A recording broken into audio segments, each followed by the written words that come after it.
Hi friends, welcome to ஹர்னி kitchen. இன்னைக்கு ஹர்னி கிச்சனில் என்ன பார்க்க போகிறோன்னா பேல் பூரி எப்படி செய்கிறதுன்னு பார்க்க போகிறோம். பேல் பூரி செய்கிறதுக்கு இந்த மாதிரி நம்ம பொரி எடுத்திருக்கோம், மிக்சர் எடுத்திருக்கோம், நிப்பட்டு கொஞ்சம் எடுத்திருக்கோம், 7 நிப்பட்டு எடுத்திருக்கோம், 1 ஸ்பூன் உப்பு, 2 ஸ்பூன் மிளகாத்தூள், ஒரு பெரிய வெங்காயத்தை பொடியாக கட் பண்ணி வச்சுருக்கோம், 2 கேரட் துருவி இந்த மாதிரி எடுத்திருக்கோம், கொஞ்சம் கொத்தமல்லி, தக்காளி, ஒரு தக்காளி இந்த மாதிரி நல்லா கட் பண்ணி வச்சுருக்கோம் பொடிசா. நம்ம பேல் பூரி செய்கிறதுக்கு இந்த கப்பில் 1.5 கப்பு பொரி எடுத்துக்கிறோம். மாதிரி ஒரு பவுலில் 1.5 பவுல் நம்ம பொரி எடுத்துருக்கோம்.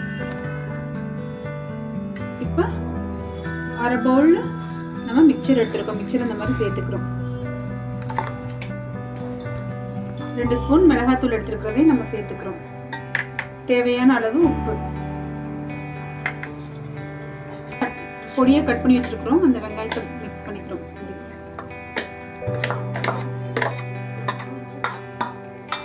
கேரட்டு, பொடியை துருவி வச்சிருக்கிற கேரட்டு, அதுவும் கொத்தமல்லி, தக்காளி. அப்போ நம்ம எடுத்து வச்சிருக்கிற நிப்பட்டையும் சேர்த்துக்கிறோம். பொடிசா தூள் பண்ணி வச்சிருக்கோம் நம்ம இந்த மாதிரி ஒன்றும் பதியம். இப்போ இதை எல்லாத்தையும் கீழே இருந்து நல்லா கிளறிக்கணும். மிக்ஸ் பண்ணி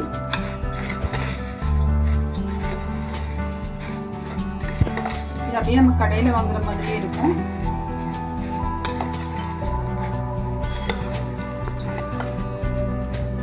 ஈஸியானது. நீங்களும் இதை உங்கள் வீட்டில் ட்ரை பண்ணி பாருங்கள். இந்த மாதிரி இந்த வீடியோ பிடிச்சிருந்துச்சுன்னா லைக் பண்ணுங்கள், ஷேர் பண்ணுங்கள், கமெண்ட் பண்ணுங்கள்.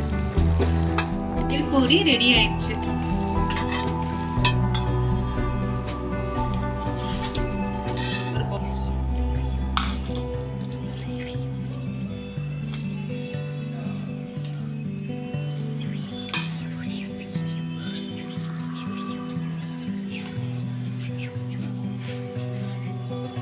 இன்னைக்கு ஹரிணி கிச்சனில் பேல் பூரி செஞ்சுருக்கோம்.